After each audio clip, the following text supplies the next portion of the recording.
Hi, I'm Liron Cohen. And I'm Mimi Torchin. And you're listening to Lady Parts TV, the podcast. Whee!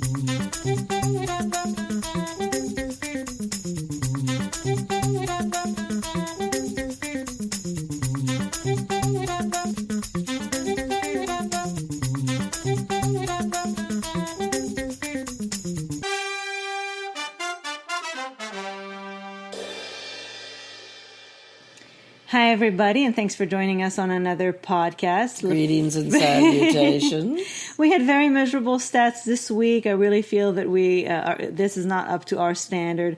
We tallied 27 primetime shows, out of which written or co-written by women, 11, which is only 41%. Not so terrible, but I expect at least 50. But the directors. And directed by a woman, 7, which is 26%. Really stinks. Really lame. So we can do much better, and I'm not talking about weak. No, we have nothing to do with it.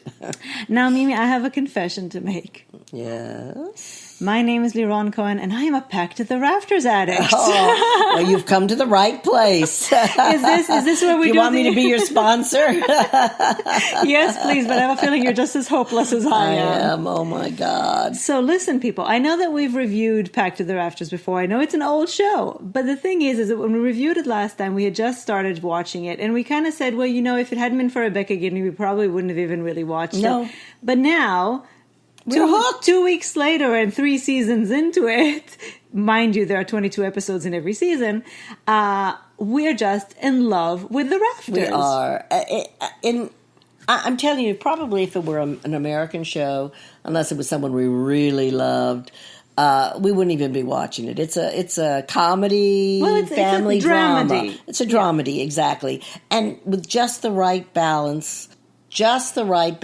of comedy, family drama, a little bit of suspense here and there. So much sex. Oh, my goodness. But a lot of heart, more than anything. It's just a divine, divine show. Every character is perfectly drawn.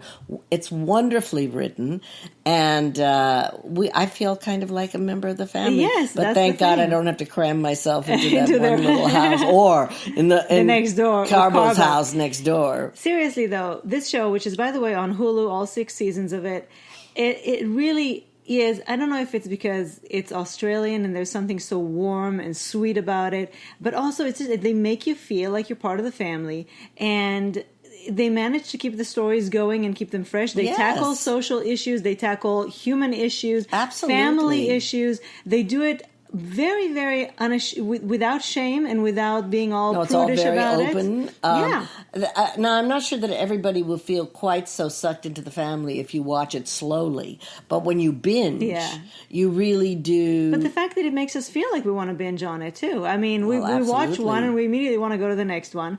And our poor DVR is about to explode because we're finding it hard to watch our regular shows. But again, I tell you, if there's something that has helped us get through these miserable weeks, it's the Rafters. It's the Rafters. And I mean, we came for Rebecca. We came for Julie Rafter. We came for, but we stayed for the Rafters. For everybody else. And if you saw my post on Instagram the other day, you also know that so many of these, it really feels like a family because so many of these people, these actors, have worked with other actors or directors or writers that are part of our... from Wentworth. From Wentworth, from All Saints, from, Joe Porter, even with our darling friend Nicole Kahn, who is now finishing up her new lesbian movie starring one of the Rafters stars, Joey Ventura. It's and you'll love her. She's a lovely, she's gorgeous, and she's a lovely, sweet character. Yes, she's actually one of my favorite characters on the show. Nicole's movie, by the way, is called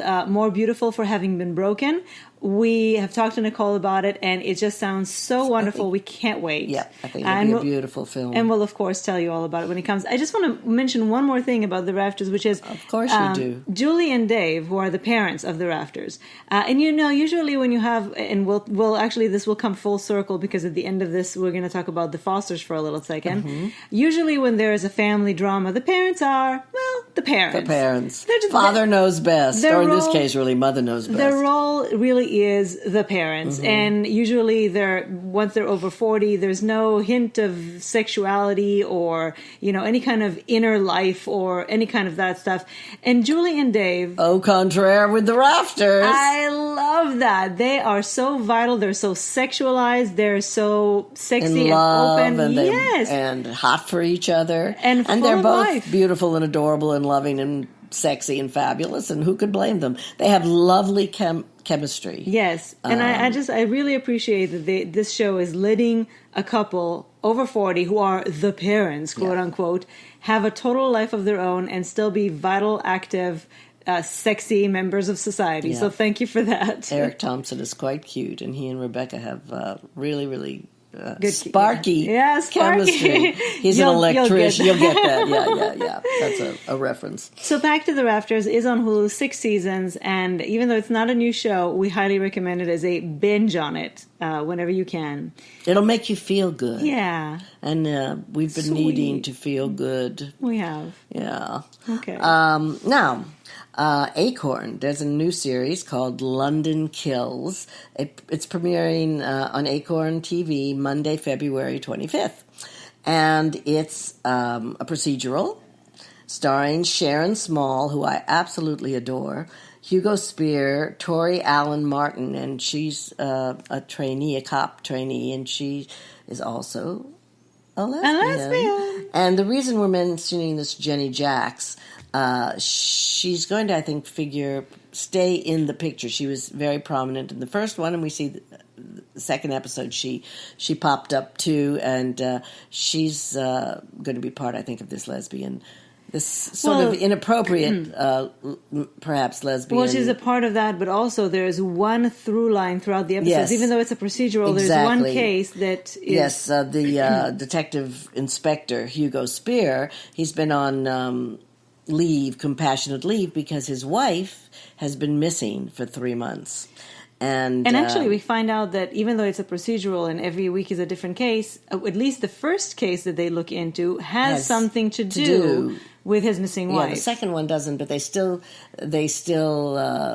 mention the first one. Who knows how many of them? I think this through line. Yeah, because otherwise it really is a procedural. Yeah. There's nothing too new about it. No, nothing except too Sharon new, nothing Small. too exciting. Although I love Sharon Small's very feisty, independent tough character. And I love the trainee. I love she's wonderful. Tori She's Allen very, Martin. and she's very warm. Yes, she's very appealing. And actually, she's a Hugo lesbian. Spear is very attractive, and he's a very good actor. I like him very much. Anyway, I mean, it's a kind of a standard. We've only watched 2 out of the 5.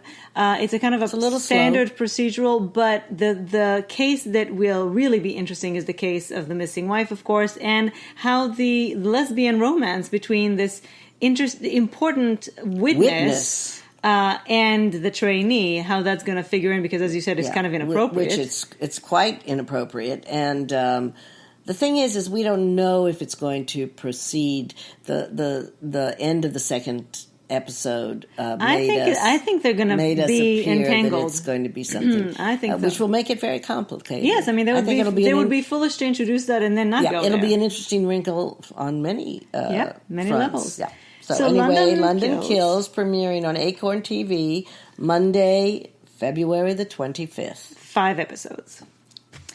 Okay, now we have a heads up for you for something very fun and very exciting. Yes, I can't wait.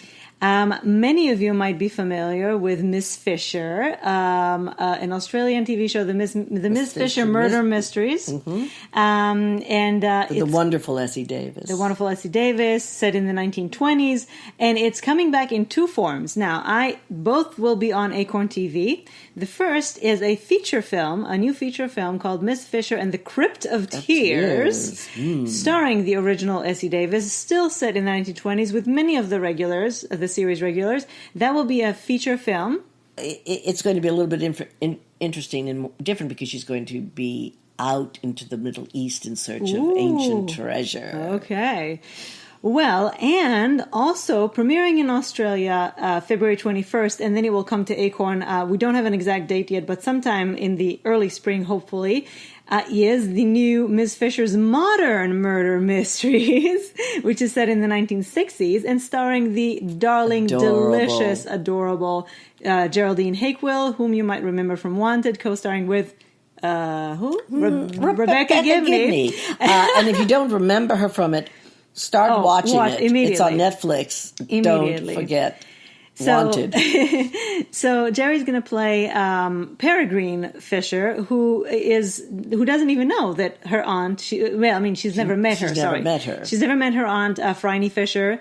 This is the '60s, and her aunt goes missing. Oh dear! And she inherits the windfall, and guided by the Adventuresses Club, which is a group of exceptional women that used to have actually worked with her aunt, and one of them is Catherine McClemens, who was Meg in Wentworth. I told you, it's all one big family. It's all circular. Well, it's a small industry in Australia. I love that. And Peregrine is described as a gorgeously reckless woman, and knowing Jerry, this is going to be fun.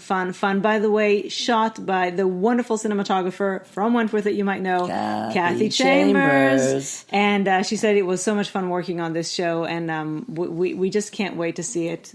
It's going to be great. I can't wait. I'm also so happy that I watched Wanted, because I might not have been so excited about this. We didn't know her before Wanted. Yes, because we didn't know who Jerry was, and now we adore her. And so we're going to be drawn and be able to watch a series we might not have paid that much attention to.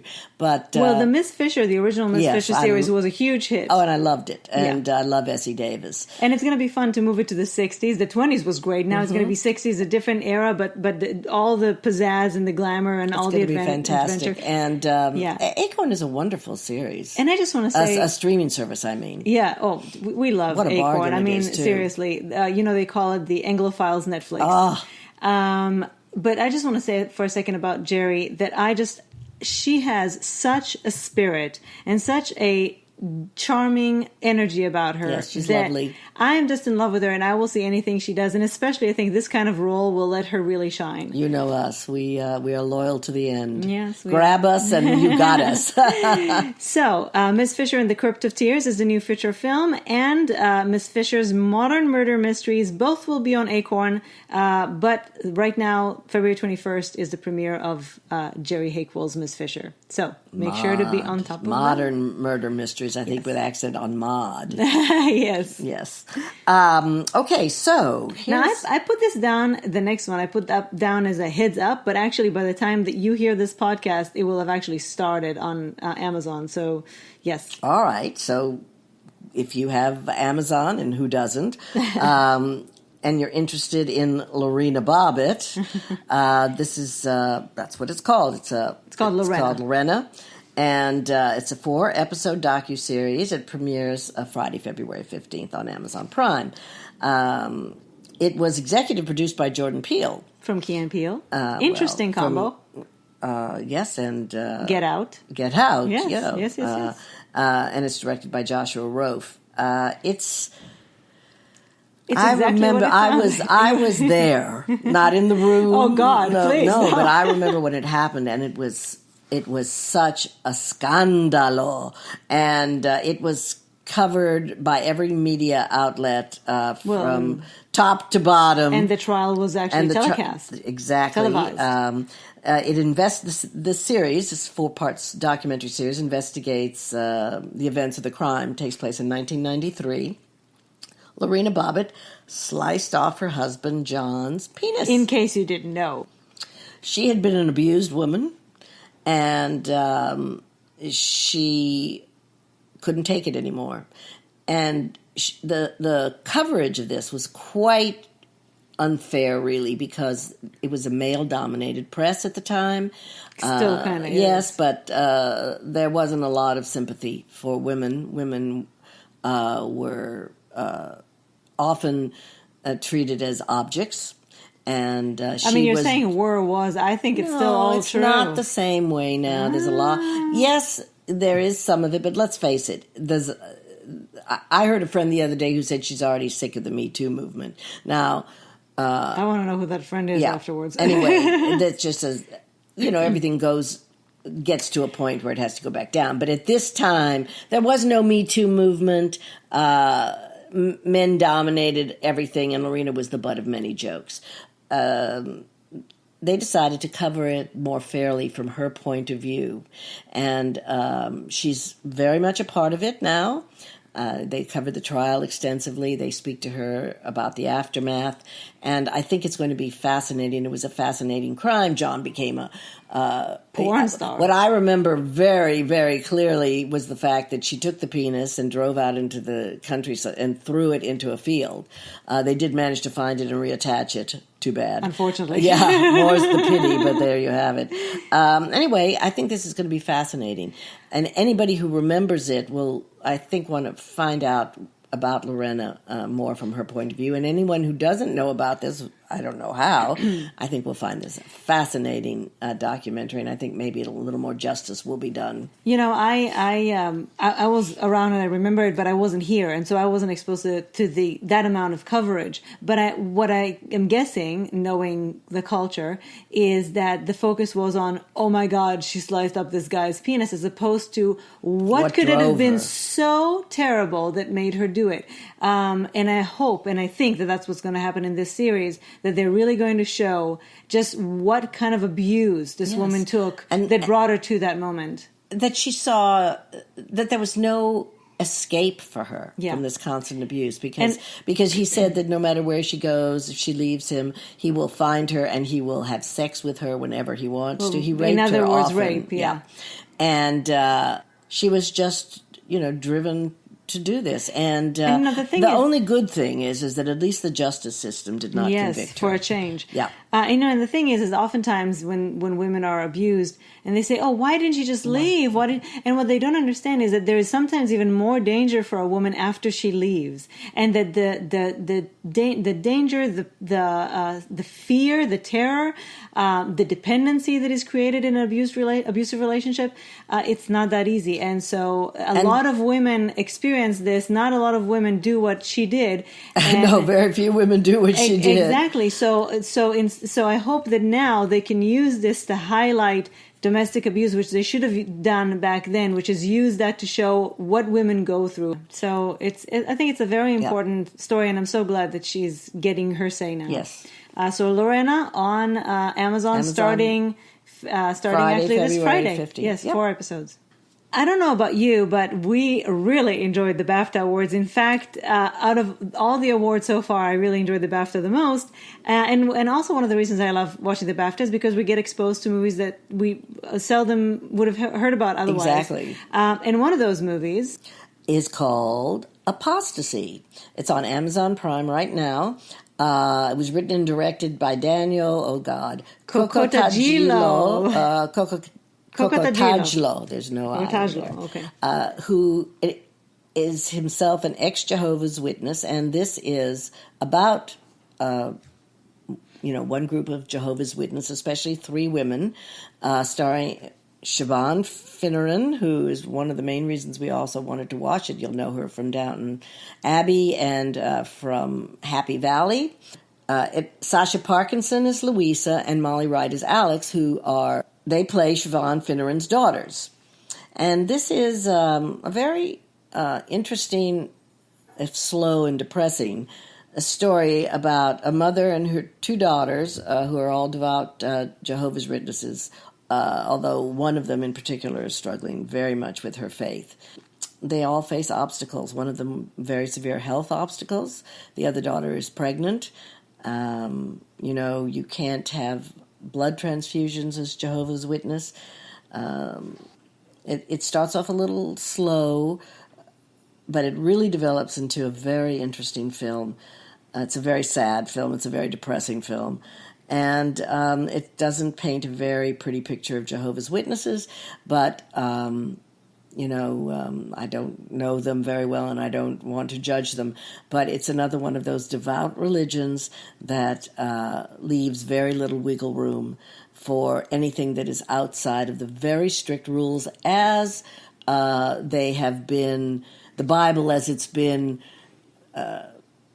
interpreted by the elders of the Jehovah's Witness. And I found it to be very interesting. Not so easy to watch, but certainly worth it. It's very grim. Very grim. And I just want to say I'm kind of going to be defense lawyer for the accused. I have a very good friend who is a Jehovah's Witness, and I think it's much like any other group of people. When you just hear about them, generally you develop certain opinions, but once you get to know a person, then all of a sudden they become more humanized, and you find out that there are many, many more aspects to the story than has seen before. Even though I'm very happy that this movie was made by somebody who used to be a Jehovah's Witness, so I trust his view more than I would have somebody who is an outsider. But also with what's important, and you do see it in the movie for a very small scene, is that we are dealing with a very specific family and a very specific mother who is very extreme, very tough on herself and on her children. And we do see in one scene when they go out and meet with other people that actually other people in the community have joy, have parties. There is actually quite more wiggle room than you would expect, from at least from what I hear from my friend. We have a lot of conversations about this. And so even though as long as you don't break the rules and are kicked out into the cold. Yes, but even there's a lot of, even if you get kicked out, all you need to do is express remorse and you're welcomed back. It's not, this movie, as many movies, I think, shows a very specific, narrow, listen, these are the stories that are more interesting to people on the outside, how witnesses are different from all of us. It would have been probably not an interesting movie if it showed how much like us they are, Mm-hmm. So I'm just saying there are more aspects. It's not all black and white. There is joy. There are other things. I'm just saying when you don't know somebody in person, then things can look differently from the outside. And then when you get to know a person, you find out that it's much more three-dimensional than it looks. So I just want to put it out there. Apostasy, grim but interesting. Yeah, don't watch it when you're depressed. And it was BAFTA-nominated. Yes, BAFTA-nominated. And it's all about women and the struggles of the women. Yes, and it's a very interesting look into a religion we really don't know that much about. Now, before I go to our last item, I just want to say kudos to FBI for having a female DP. We said we would mention every time we see a cinematographer. I'm always on the look for that because as a photographer, I'm very interested in the visual. And I love to see female DP. Now, finally, we just want to say, as we did a re-review of The Rafters, we're going to also do a tiny, tiny re-review of Good Trouble. We have to say we haven't been watching much of it, and there's a reason for that. Not because of The Rafters. Yes, a lot of it has to do with The Rafters. Also, but when we don't watch The Rafters, it hasn't been our first choice. No. And that's because it does skew younger. I personally don't like the fact that they've so sexualized Callie to the max, which is all about who's she going to sleep with next. Is it going to be this guy or that guy or this guy or that guy? And then she's not doing a lot of sleeping around. There was not sleeping around. It's two guys, I think, but it's all about the sex. And there was a whole montage of them doing a ghost clay thing. It was insane. It was in a tub. It was insane. But we did watch the episode from last week because our lovely ladies, Terry Paulo and Sherry Somm from the Fosters, the original, the mamas. Yes, they came by, and it was such a breath of fresh air. Oh my God! And it just made me realize how much I miss the Fosters. Yes, it just added that little bit of adultness that you needed in the room. And they're just so lovely together. Oh, yes, these and two. it was a very good episode, too. And I love seeing them together, and they gave us a kiss in the end. That's so nice. I just miss them so much, and it's true. As much as I enjoyed the first couple of episodes, I haven't been as drawn to it as the Fosters used to want to watch immediately when it was on. Our girls were just so. I love seeing those girls together. Sherry and they're and women Terry. Actually, but I know, but I think they miss being together and they're too. Older than you, so were you sometimes.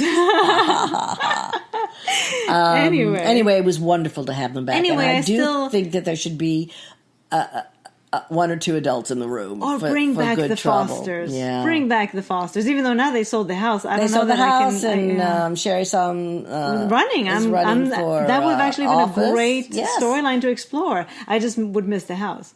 Yes, I love that house. Oh my God, it was a character in itself, and it was just my favorite kind of craftsman house.